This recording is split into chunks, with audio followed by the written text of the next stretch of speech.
Welcome viewers, ক্রিক Bangla channel থেকে আমি রবি। আশা করছি সবাই ভালো আছেন। এবার রিজওয়ানকে ট্রল করলেন অজি তারকা মার্কাস স্টয়নিস। বাংলাদেশের সাথে দ্বিতীয় টেস্টের চতুর্থ দিনে যে নাটকটা করেছিলেন মোহাম্মদ রিজওয়ান, সেই বিষয়টাই এখন আন্তর্জাতিক মিডিয়ায় ট্রলের বিষয়বস্তুতে পরিণত হয়েছে।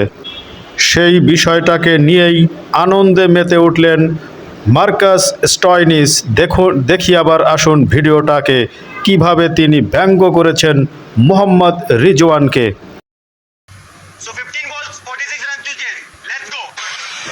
ব্যাটে বলে সংযোগ ঘটাতে পারলেন না।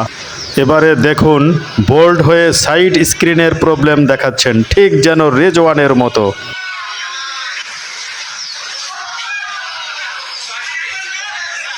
সো গাইস, ভিডিওটা ভালো লাগলে লাইক, কমেন্ট ও সাবস্ক্রাইব করতে ভুলবেন না। ধন্যবাদ।